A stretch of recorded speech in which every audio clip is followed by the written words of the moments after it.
Well, this is pretty much what we expected, guys. Last night, a weeknight in the MLB, the Oakland Athletics draw under 3,000 fans for their Tuesday night game. You can take a look at, I believe this is right around first pitch.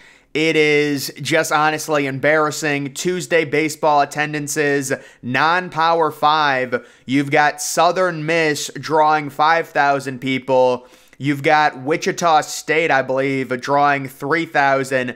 And the Oakland Athletics under that. So 3 non-Power 5 schools outdrawing the Athletics. It's their lowest attendance in a year. Last year, I believe May 2nd, they had right around this number, but I do expect it to only get worse with the moving situation. There is no motivation for any fans to show up. There's actually probably more of a motivation for them to stay home with what John Fisher did, moving the team, completely stripping it down. It isn't completely finalized. We're going to talk about that in a little bit, but odds are they are absolutely moving. You can see, I mean, listen, I don't even know why they would show that. I think that might be the Mariners broadcast. I don't think the A's would want to show that, but people wondering, you know, why would John Fisher move the A's? What's the purpose? Vegas is so small. Guys, just take a look at this. Take a look at that number 3 team in terms of the most valuable sports franchises in the world, the Rams. Moving from St. Louis to LA, do we think for a second if the Rams had stayed in St. Louis, they would be even close to the number 3 most valuable team in the world? Even if they got a new stadium in St. Louis, they wouldn't even be close. And there you can see the Raiders moving from Oakland to Vegas at number 13. And I will also note the Chargers moving from San Diego to LA are inside the top 35 with a valuation around $3.5 billion. So, guys, it's very clear, it's obvious, even if they were able to get a new stadium and the Howard Terminal thing actually happened, there's such a greater incentive for any owner, any businessman to want to move the team to really maximize value on that team. And it can only be even more frustrating because I will guarantee you the second that team gets to Vegas or it gets finalized, John Fisher will immediately start spending more money. He'll be more incentivized to because the overall value of the team does tie in to some degree with how successful they are. You know, you take a look at the Warriors at number 8. You know, if they didn't have Steph Curry, if they didn't have this dynasty, they probably wouldn't be inside the top 40. How about the Commanders at number 8 as well? I don't want to really talk about this, but some of those teams are really interesting right there. The Pirates have the best record in the NL, the best stadium in the world, and just re-signed their marquee player to a big contract. They drew 12,000 fans to watch a star-studded Dodgers team. Do the A's have an attendance problem, or does baseball have a problem? So, guys, this is a common thing I see at the start of every baseball season when the weather is bad, when teams are not drawing. The question comes out, you know, does the MLB have an attendance problem? And the answer, believe it or not, is still a resounding no. When you look at the MLB having the 81 home games and you compare it to something like the NBA, the MLB vastly outdraws the NBA. I understand the stadiums have a higher capacity, but unless a team like the Yankees starts averaging like 25,000 per game or, you know, drops by 50%, or the Dodgers stop averaging 45 or 48,000 per game, the MLB absolutely does not have an attendance problem. Even a team like the Pittsburgh Pirates, I feel, if the Pirates put 1 or 2 good seasons together, this is a team that would probably be able to draw 25,000 people. They do have a good fan base for the Steelers and things like that, and we did see them draw at least decently back in like 2013, 2014, the first time they had McCutchen. You know, they made the playoffs, Russell Martin, that team.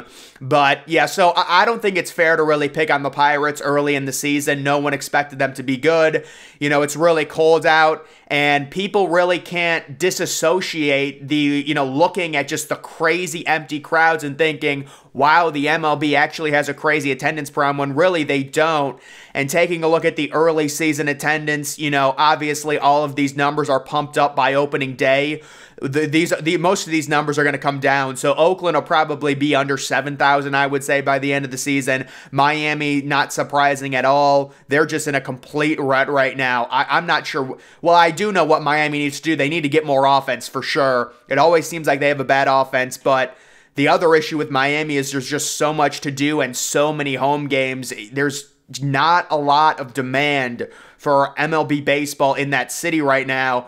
Pittsburgh at 15K. During the summer, I think that'll go up a little bit. Kansas City, man. I am not used to seeing Kansas City this low. Normally, they're in the bottom 10, but, I mean, they have started off the year terribly. Bobby Witt Jr. maybe not living up to it. Kansas City, we're going to have to see what they do. I know they're trying to get a new stadium, but that is not good.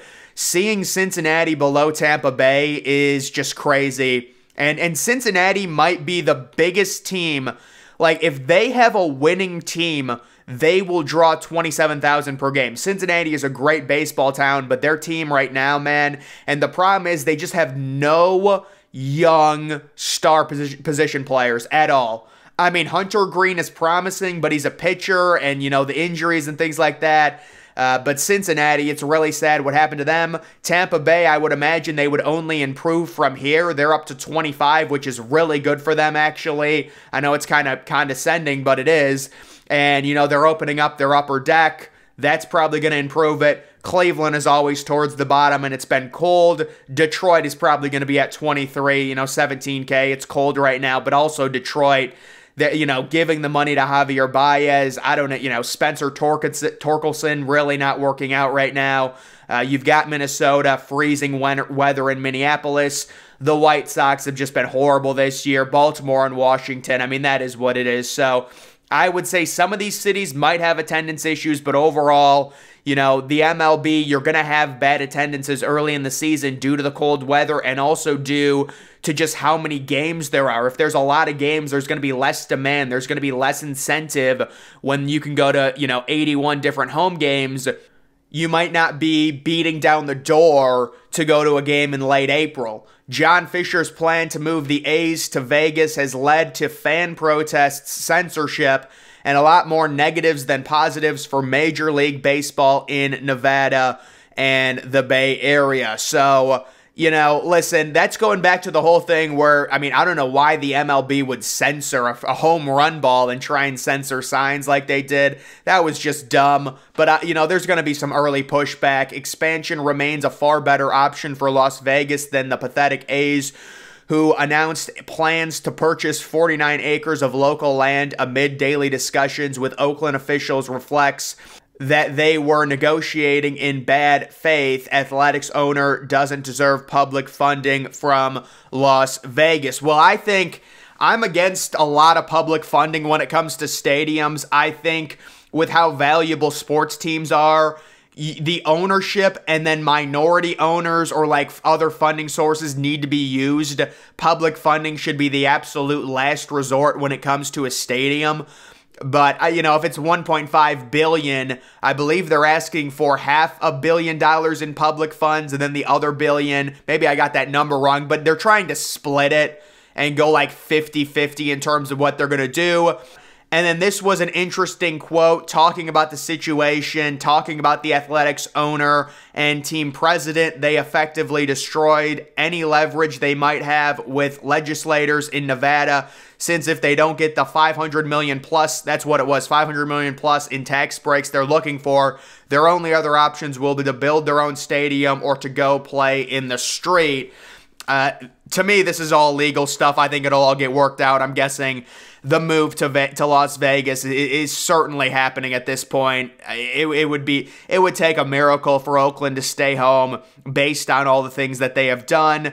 But yes, they are drawing 2,500 people right now, and you really have to wonder, what is their like season ticket base? Like, how low could this number really get?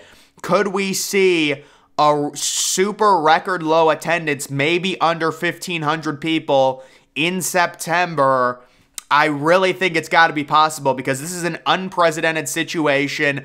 It's a complete lame duck team.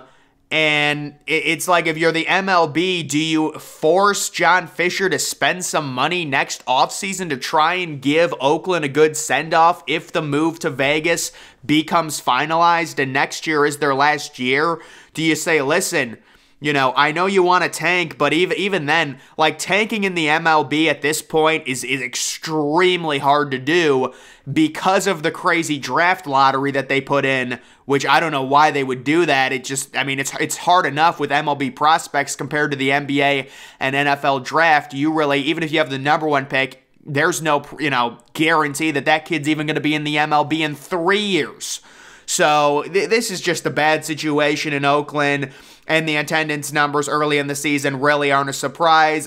You know, and then I have seen several articles talking about this hasn't been finalized yet, but I don't think any of this, there's just been too much going on behind the scenes within Oakland. You know, the incentive to move this team, if only based off of what we've seen with other teams that move. They've only been rewarded, especially in the NFL. We've seen the Oakland Raiders become Vegas. Now they're the 13th most valuable franchise. Do we really think that would be the case? Even if they got a brand new state-of-the-art stadium in Oakland, I have a hard time believing it. And then the St. Louis Rams, even if they get a new stadium, I mean, are you kidding me? Do we really think they're the second or third most valuable franchise? I know some of it is because of SoFi Stadium, but that move is a major effect on the overall worth of a team. You know, and at this point, I think those numbers are low because you look at what the Commanders just sold for. It's not going to take long with where we're at in terms of inflation. These NFL teams are going to be worth $10 billion very, very soon. Very soon. And you have to understand, when one of them comes on the market, there's so much demand for it. It's going to go for higher than it's actually worth because it's so rare to get your hands on an actual NFL franchise. Really on any, whether it's NBA, NFL, MLB. But especially with the NFL, just because the NFL is an absolute ratings keg, and it is the biggest thing in North America and really in the world at this point. I mean, that's a list of every professional team in the world, the ones that are most worth the most, and it's covered with NFL franchises. So, guys, that is the situation in Oakland. They're down to under 3,000 people per game. It is only, well, it might get actually a little bit better as the summer comes because people just go to games in the summer. But overall, it's just going to get worse. In September, it's going to be terrible. They're going to trade any good player they have for prospects. They honestly should, unless that player is young. They need to get more prospects, and they're clearly not contending this year. But guys, that is going to do it for this video. Make sure you're following me on Twitter. Link to that's always in the description. I'm, of course, the Depressed Ginger. Thank you for watching.